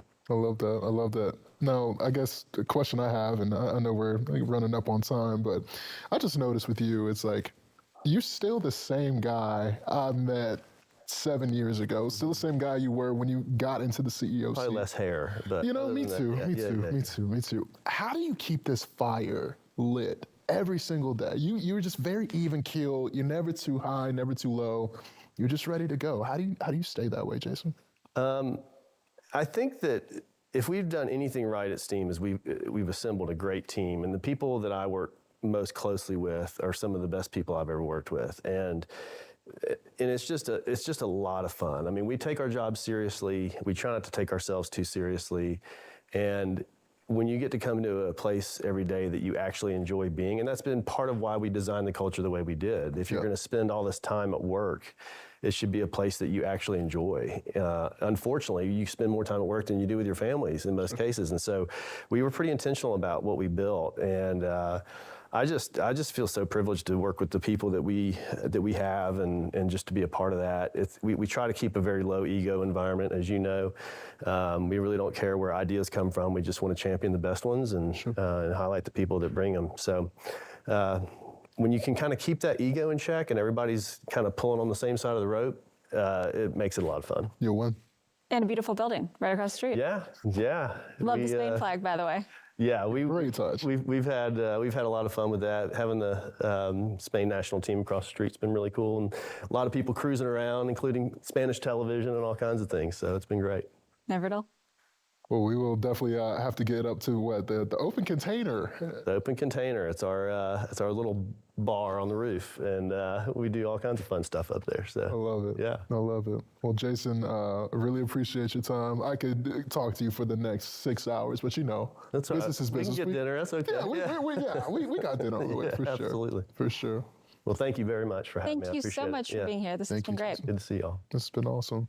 And again, this is Jason Pravancha, CEO of Steam Logistics. And with that being said, we have much more in store here on FreightWaves today. We'll be right back right after this. Race car drivers like NASCAR champion Jesse Love are a lot like commercial drivers, pros. But even the best in the world still watch the tape to see what they missed and get better next time. So we created the Samsara Driving Coach. Great race, Jesse, but you were following too closely and you were speeding. Okay, you got me on that one.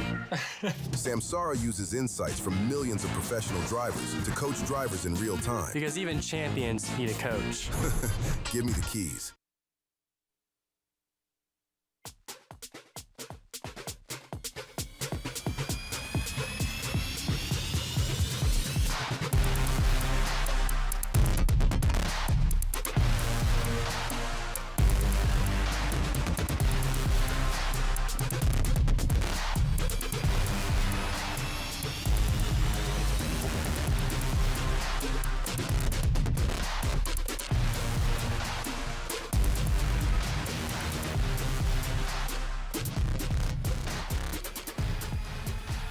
The super successful people are part of the 1%. They're part of that very, very small percentage. That's why I don't want you to do things that everybody's doing. I want you to do the small things that nobody else is doing. The people that are most successful in this business treat it like it's the only thing that's bringing income into their household. If you do that, then you'll have the same results. These people operate like they have no other chance. They have nothing else going. This is the only breadwinner that they have in play. I'm Adam Wingfield, and this is the FreightWaves Playbook. Become part of the 1%. Sign up for FreightWaves Playbook today.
Welcome back. Jeff D'Angelo is the co-founder and chief executive officer of Fura, an AI-first brokerage that grew from $10 million to $90 million in 3 years. Wow. In the worst freight market he's ever seen.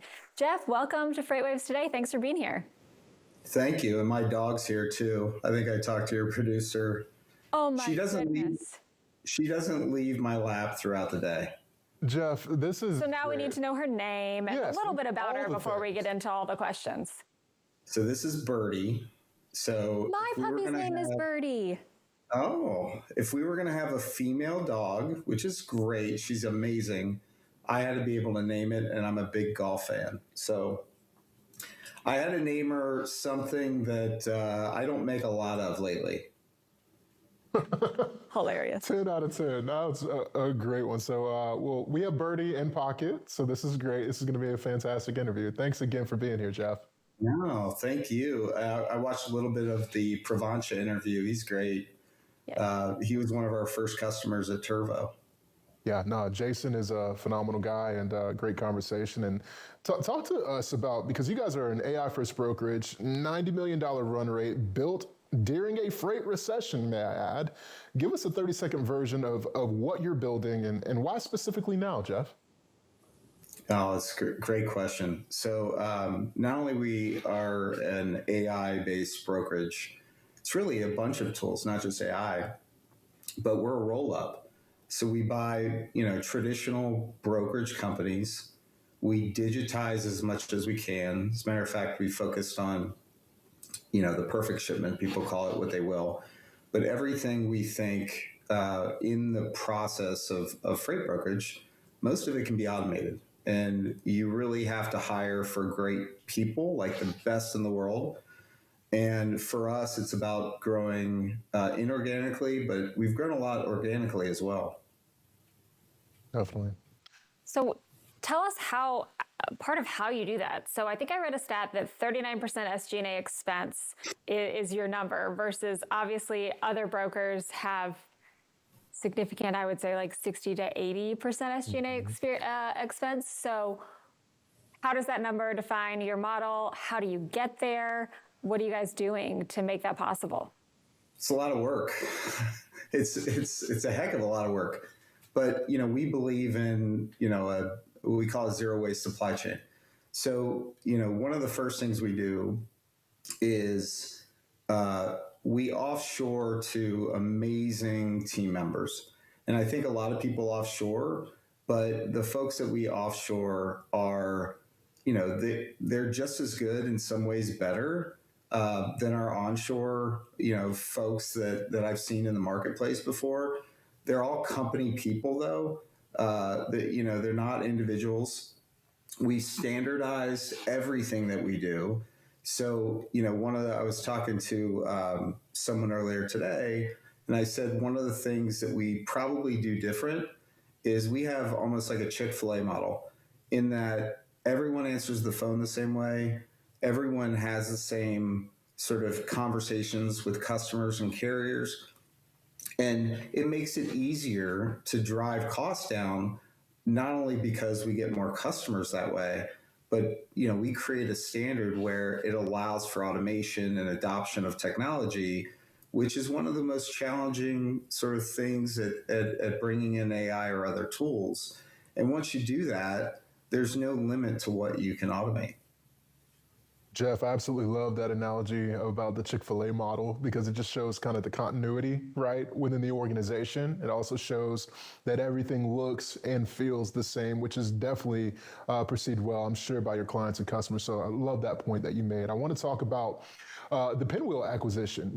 26 people down to 8, a swing from $150,000 loss to $1 million in profit, GMV from 12 million to 30 million.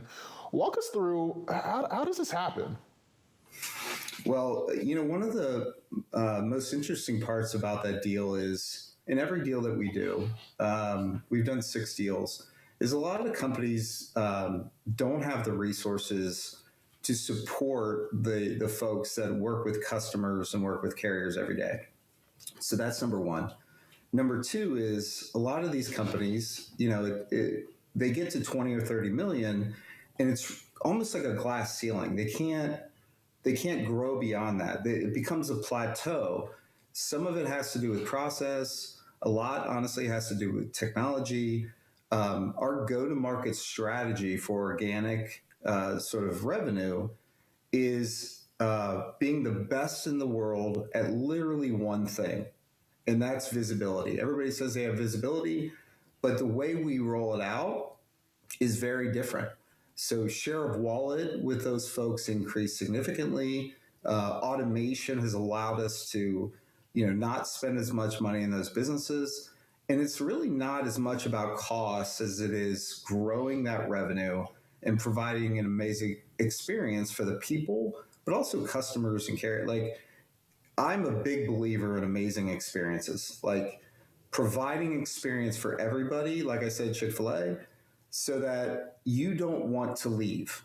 You want to be a part of something that's very, very different. Now, I'm sorry, go right ahead. You mentioned that you guys have done 6 deals, so I imagine you have a robust M&A pipeline. What is it that you guys are looking for? It's a great question. So we have done deals over, we've talked about and been a part of deals over 30 million. In this market, think of like the Montgomery rolling. The amount of impact that's going to have on our industry from those small to mid-sized brokers that can't afford to get to the next level, even if they invest, because they haven't sort of built the machine structurally from the ground up to be able to support that type of compliance. And so any brokerage that's usually in the range of 10 to 30 million, we're targeting. And then we do a lot of research. I was watching your Craig's interview of Brad Jacobs, and he talked about research.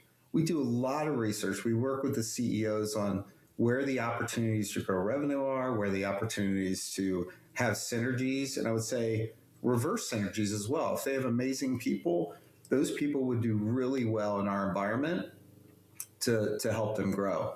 The first 3 months, honestly, is really about earning trust of the team and assimilating them into the culture and then providing technology they've never had to allow them to grow the business. And to me, like, yeah, you're showing some of our stats, like those kind of brokerages, you have great people wanting that kind of support and that tech that have never really had it. So you mentioned Montgomery. What is that doing to change how your organization works when it comes to vetting carriers? And then on the other side of that, how do you think it's reshaping what shippers are willing to pay and what they need from brokers? We could talk about this all day long. Yeah. I think if you ask different folks in different industry, they'll tell you, so they'll give you a difference of opinion.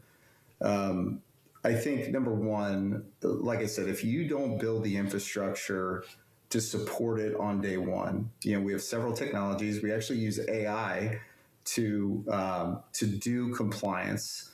There's still a human at the end saying, yep, and we do it on every shipment. That corresponds with operationally and what we expect from the shippers to support having the right person, right driver, the right equipment, the right VIN number, the right pictures of all the trailer, the tractor. We do it on every shipment. And then the way we roll out visibility, it's a broad thing, is we provide our tool set, not a customer portal, but an actual platform for not only the customer, but the shipper, the receiver, and what we call the constellation that surrounds that shipment. So everyone's sort of expected to collaborate around a single entity we call a shipment. Not everybody does that. Not everybody has done it. So it puts a lot of pressure on the have-nots to do those sort of things. I kind of have a thought around what it's going to do to shippers, because a lot of the larger shippers, especially, they don't care about the Carmack law. They still force down the liability upon the brokers, and we don't sign that. Like it's hard on a broker with, especially when we're acquiring companies, to be able to support that. And I actually think shippers should take a larger role with less partners in having a common sort of goal together to either share in the cost or have collaborative SOPs to ensure everybody minimizes the amount of liability across the board. Because they aren't just going to go after a broker, right? If it's a shipper, they're going to go after the shipper as well. Now, Jeff, let's talk a little bit about growth, because you've added, 85 new customers organically last year, but it's not necessarily 85 new salespeople. It's 2 salespeople only. Do I have that information correct? Yeah. I don't want to give everything away, but it's a different approach. Every person that we try to hire in either a senior role, and we don't go through, everyone stays with us. Like, they love, it's a first idea wins culture, or best idea wins culture. It's act like a CEO culture. And the sales folks, sorry, I'm getting blown up, but the sales folks that we have lived in both worlds. They've lived on the tech side and they've lived on the logistics side. And when we built the sales machine, Ryan Morrow, who's an amazing CRO, 12 years at TQL, but then he spent 3 years at Inception, which is a tech marketplace and platform. When we designed it, every customer goes through sort of a discovery process that's very different than traditional brokerage going to market. That sales process identifies across customer service, finance, logistics, C-suite, and we really map out not only the organization, but the challenges. So that, and challenges could be, my customer calls our customer service people 10 times a day to say, where's my truck, or where's my document, or where that is. And so we put together a plan for everybody, and we say, this is what we would do. You can try us out transactionally, but we're still going to give you the tools. And as you sort of grow with us, expect that your customers are going to get the same tools you are. And it makes it really a differentiated process, like I said, comparably, and we focus on one vertical at a time. So one of the challenges with this industry is you've got a lot of brokerages that are spraying across many different industries. And for us, it's about becoming very focused, which is, you'll hear me say that a lot, very focused on one vertical where everyone is close. Everyone knows each other. So your reputation, if it's good, it spreads quickly. If it's not so good, it spreads quickly, probably quicker. So that's kind of been our focus. And we do what's called a constellation sale, which I'm not going to share how it goes, but you can imagine based off of what we call it, how it works. And honestly, it made it very easy. This is organic. Again, organic customers, not inorganic. But the fastest way to grow customer base, obviously, is inorganic. So talk us through what you're using AI agents for. I think I read a stat that 80% of operations is automated at this point. What are the people doing versus what's automated and AI doing? And is that 20% just exceptions, or are there specific roles that you keep humans doing repeatedly? It's a great question. So we have, I would say, the AI agents and other tools. Again, this isn't just about AI. AI is just a tool, right? We sort of use. And so in a lot of parts of our business, there's about 80 to 85% of automation, meaning like no human gets involved. So our AI agents, we build an algorithm, which is our tool set. It's not using a third party, to predict price and actually to bid until it wins or hits the floor. Once it sort of wins a shipment, then we automate shipment creation. And then that shipment gets shared out to our network programmatically, where the carriers can book through an email or through the platform. So basically they can requote it, like meaning they can say, hey, instead of $500, I want $600. And AI can basically say, yep, that'll work. Then we have both an inbound and an outbound agentic AI that makes calls or receives calls. We were losing about 40% of our phone calls because we were so busy and we couldn't support it with people. And so one of the biggest things we wanted to solve was, number one, how do we answer every call? Like, you have to be able to manage every call. You have to be able to support every call. So right now, around 30% of our shipments are covered by some agentic AI, usually a human, sometimes email. And the goal for me is to get to, call it 95% by the end of the year. But like I said, shipment creation's there, document collection, track and trace. We use several tools to do tracking. We have notifications set up for each person differently, where it notifies them if there's an issue. Like I said, we still are brokerage. Like, we still have to do the manual work, but it's not 100% automated. Our goal is to get there, right? Or at least, have just people dealing with exceptions. So you've been around this industry, specifically freight tech, for a little while now, and exposed to a lot. What do you think is sort of the biggest thing happening in this transportation landscape that we should be talking about and that people should know about? So I've been around for almost 25 years. So I was I'm aging myself, obviously. And the early days of, let's say, TQL or Megacorp, again, they relied on people. And honestly, like, logistics companies, sorry, I'm going to let her down. Logistics companies are really people-based. And what made them great historically, make them, I wouldn't say weak, like, it's still relationships matter, but it makes it harder for them to compete in the future. When I was building Turvo, so I was a founder of Turvo, one of three, I got to be in the most interesting meetings at board level, with the biggest companies in the world, with tech organizations that were building autonomous vehicles. Like Volvo had some really interesting stuff. And obviously AI is going to take over. So there are a few things that, long-winded here, but there are a few things that I think are really interesting. One is this idea of AI to AI. And so think about today how fast AI has evolved.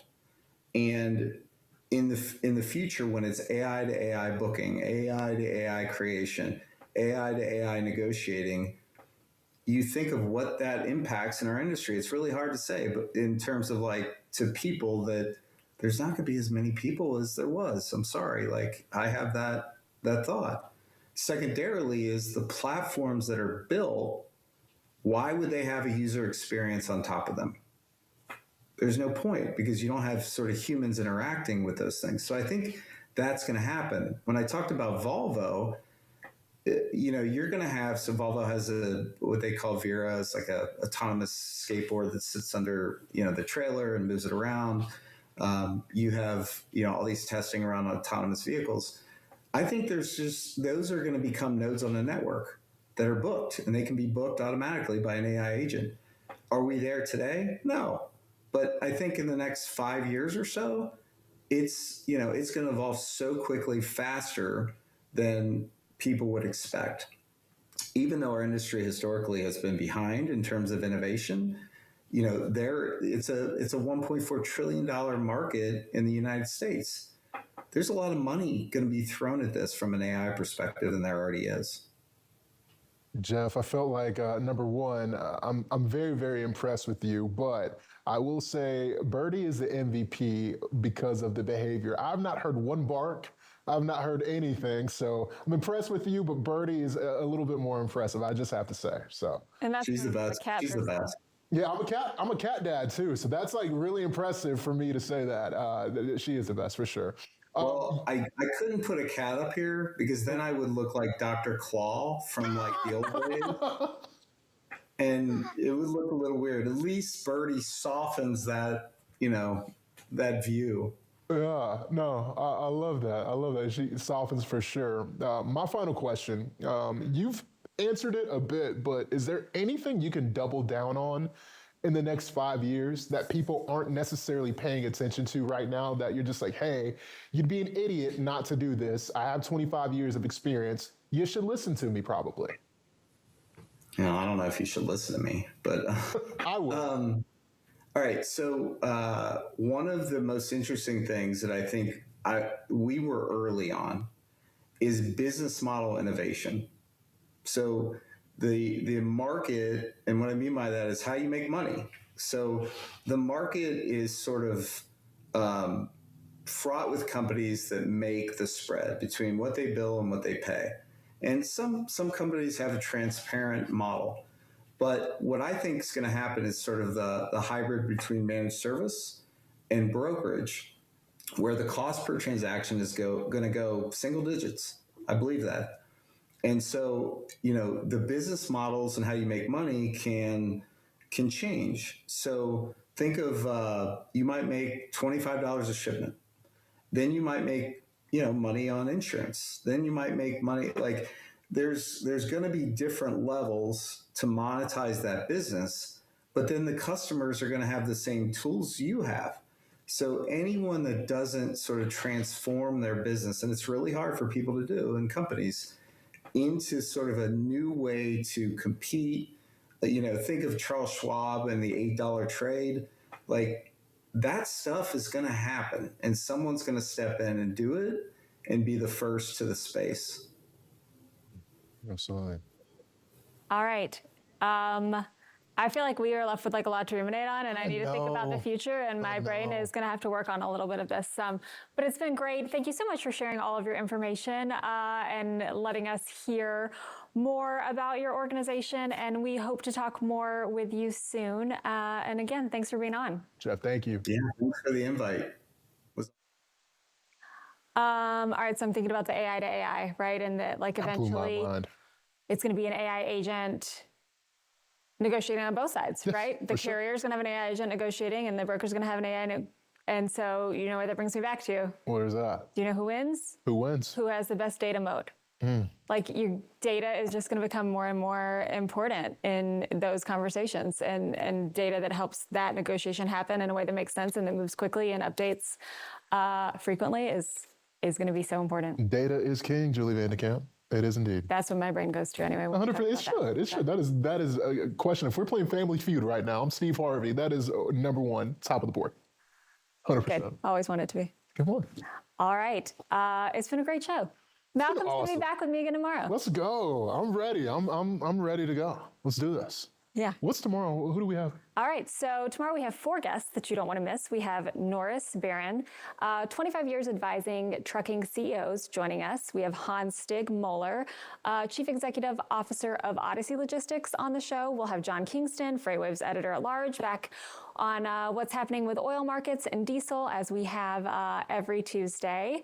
And we will have Zach Myborg, third-generation trucker, 200 trucks, 3 million square feet of warehousing, and a fight to clean up the industry. So all 4 tomorrow on FreightWaves Today, again, starting at noon. Remember to interact with us on social media, hashtag FW Today.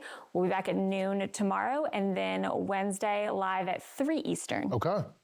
Good change, good pivot. So we'll see you tomorrow at noon and then Wednesday at 3 Eastern. That's right. Great show tomorrow, and thanks for tuning in today.